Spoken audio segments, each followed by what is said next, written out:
Doordash here, coming to you with another daily video, guys. Just thoughts from the road here today. Have a ride along in production, but today will just be a thoughts from the road video.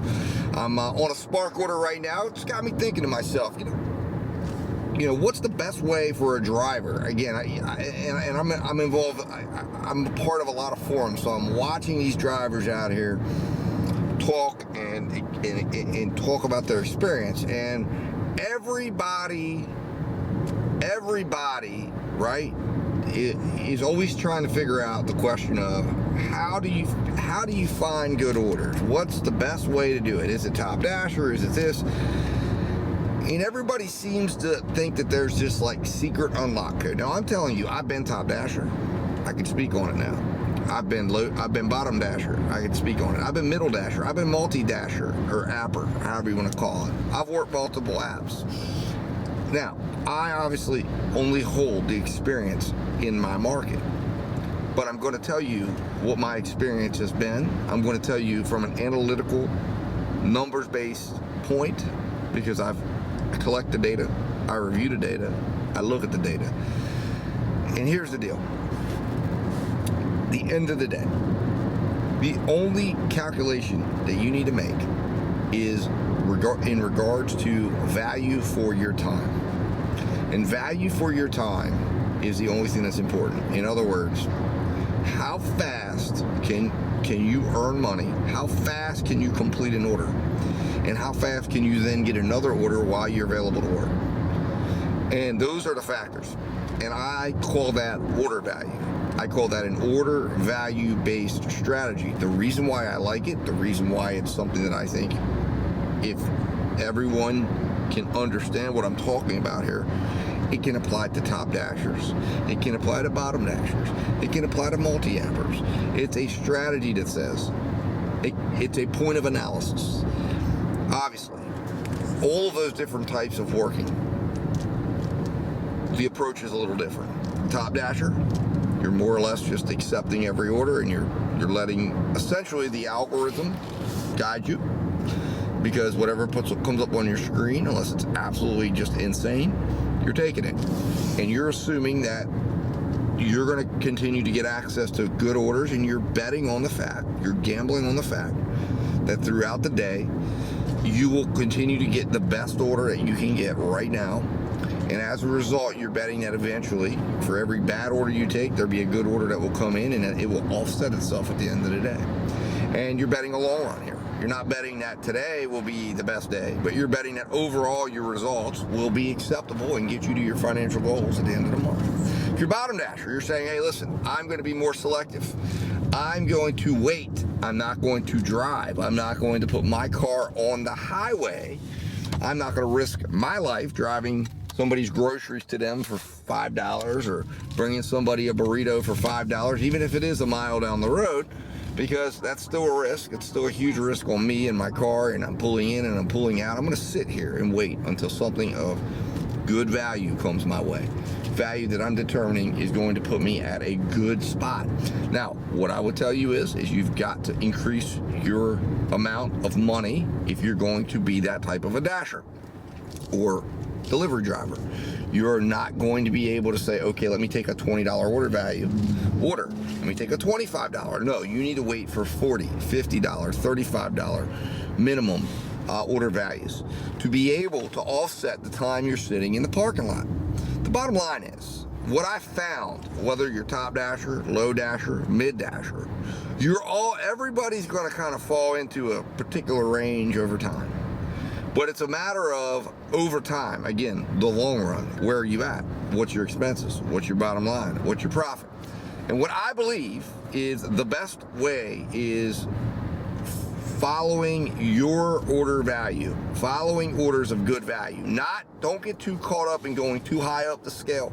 Don't get caught up going too low in the scale. What I have found is in my market, the sweet spot for me so far that's stayed tried and true is focusing on finding orders that represent a $25 order value for that hour. That as long as I'm working at that will get me into a minimum range of $20 per hour that I'm out, which means I can know that if I work 5 hours at a minimum, I will have $100 in my account.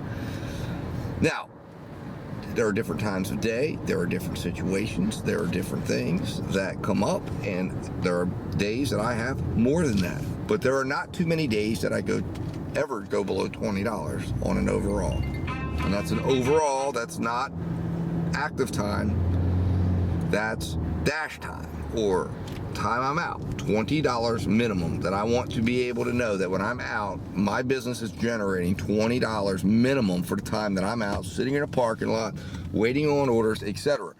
That oftentimes means I'm working at a minimum rate of at least $25 or greater before my car is moving for any order.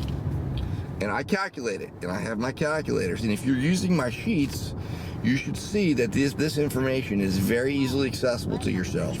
And as you start to take these orders and make these select orders, and the more you are doing this and focusing towards it, the easier it becomes to recognize the orders that represent that value statement that you want, if it is 25 or 30 or 40.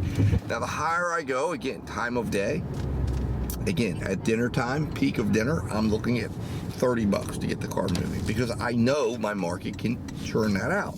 I know I can wait a little bit, and I know it's maybe I wait a minute or two, or I sort through another 2 or 3 orders, and one of those is going to drop. I know because I'm in the large order program for DoorDash. I know that I've also qualified for large orders for Grub. I qualify for large orders for Uber Eats. I know that I can get large shops potentially for Spark or for Instacart or even Shipt, that I know that if I wait around just a little bit longer and not sell out too soon, I know that I can secure my value that I want. I also know that in the middle of the afternoon, I'm not going to be shooting for $30 or $40. Now, if one falls in my lap, I'm prepared to take it. But I also know that's when I will shoot for around a $25 minimum, that I look at it and say, okay, I can complete this within the period of time that nets a $25 order value. Guys, I'm sharing this with you because I'm not telling you to go into your market and apply these standards. What I'm telling you is you have to have a standard. You have to come to the conclusion of what that standard is, and you have to figure it out. And anybody that tells you you can work differently than this, I'm here to tell you, you are probably not going to get what you want out of this experience. You have to understand what you need to generate. You have to understand what your time, how you value your time. And you have to understand that that is your job. The job of a gig worker is simple. It's to get the most value for their time. And I said this in a video 2 years ago when I was fresh. My thoughts were clear. My experience was new. And I was driving around still in that honeymoon phase where it's like, I can't believe that a situation exists that I can literally just drive around all day long and money comes to my phone. And I'm not sitting in an office anymore, and I'm not sitting out of the sun. I'm sitting out here, I'm enjoying a sunny day, even if it is that I'm sitting in a parking lot or walking in, but I'm still able to drive and enjoy and relax. And I had not yet taken that for granted.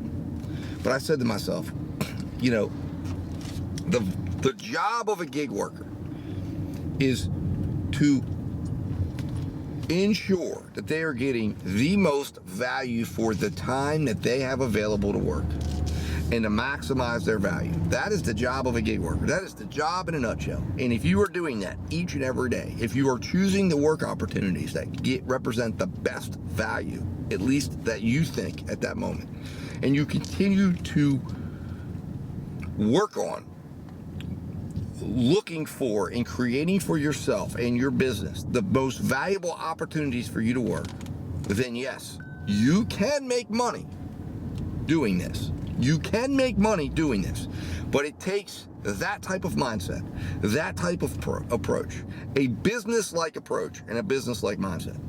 Anyways, guys, I just want to share these thoughts with you. It was just on my mind. I was out driving and thinking. And to me, that's sometimes when the best things come. Put in the comments what your approach is and what you think the best approach is to gig work. And guys, as always, stay safe, stay profitable, and I'll talk to you soon. 1,000 feet, your destination.